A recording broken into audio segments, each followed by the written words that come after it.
Hello, BookTube. Welcome back to my 2026 library tour. In this episode, I'm going to begin a new bookcase. This bookcase I've had for quite a while. It is open-ended, so I can use it as a two-sided bookcase, which is how I'm using it right now. I sometimes can use the top of the bookcase as a fifth shelf. Currently, I'm using it for Chinese history and two works of diasporic Chinese history.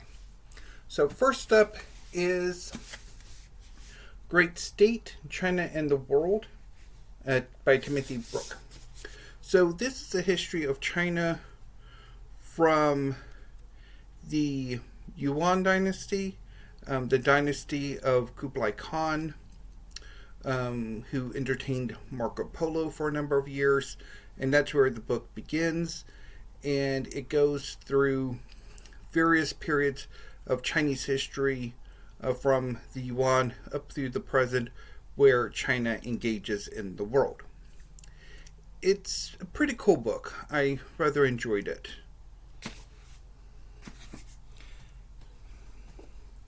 Next, speaking of the Yuan dynasty, this is the Troubled Empire, China and the Yuan and Ming dynasty, or dynasties by Timothy Brook. So this is part of the history of Imperial China from Belknap as part of Harvard University Press. And so these books are thin introductions to specific dynasties of Chinese history, or in the case of this book, two dynasties, the Yuan and the Ming. I have not read this one yet. I have read China's Cosmopolitan Empire, the Tang Dynasty by Mark Edward Lewis. So this is an introduction to the Tang Dynasty, which ruled China from the 600s to the 900s, or thereabouts. It's a pretty interesting introduction, although I certainly would want a bigger history of the Tang. And I'm not totally sure if such a book exists. Next is China, A History by John Key. So this is a general history of China from the beginnings up through the near present. Did not really get on with it. I tried it a few years ago and I just didn't connect with it.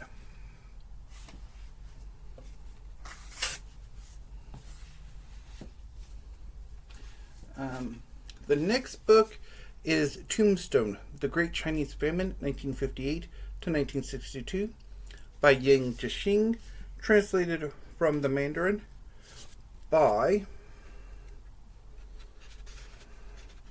Stacy Mosher and Guo Jian.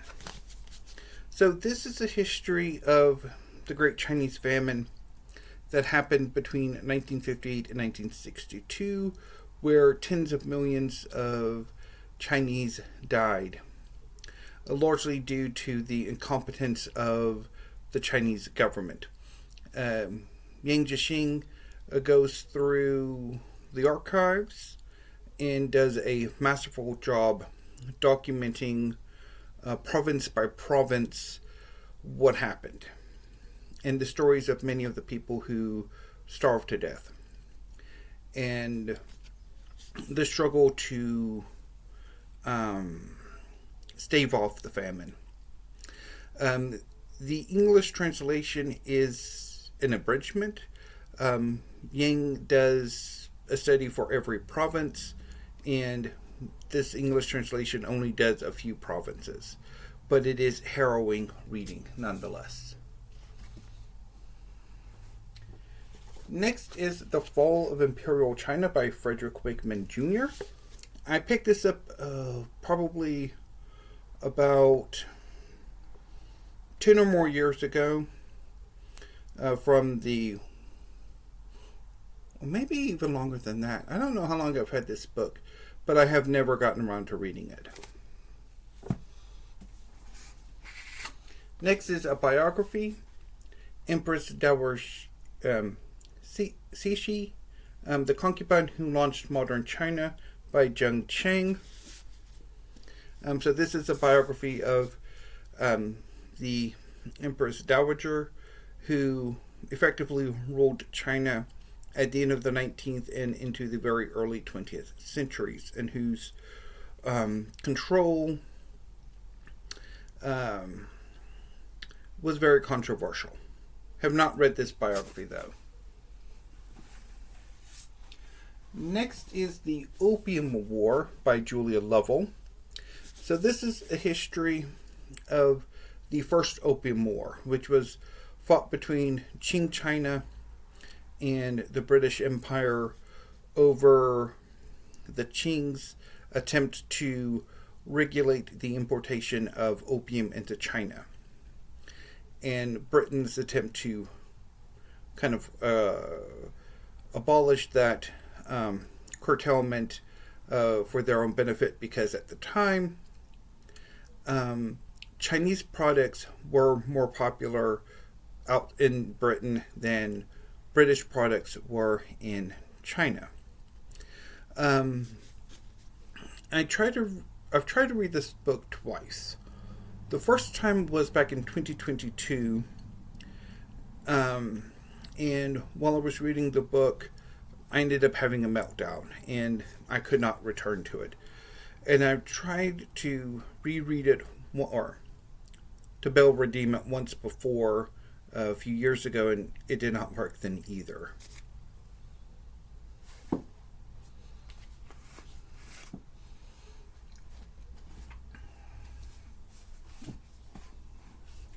Now, I am fond of Lovell's more recent book, Maoism: A Global History.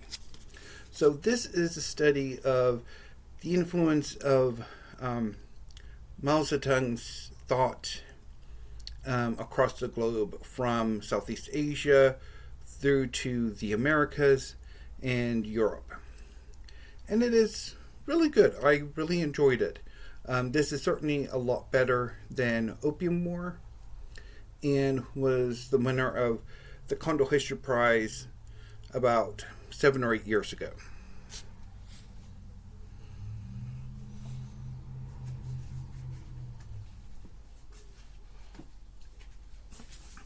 The Chinese Question, The Gold Rushes and Global Politics by Mei Nai.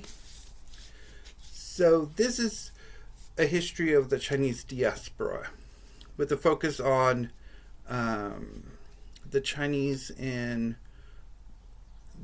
the American Pacific coast, in Canada, and in Australia, and I don't know where else. Because I tried to read it a few years ago and I didn't get on with it. It was shortlisted for the Condell History Prize back in 2023, I think, or maybe 2022. But this was one of the ones I really did not get on with.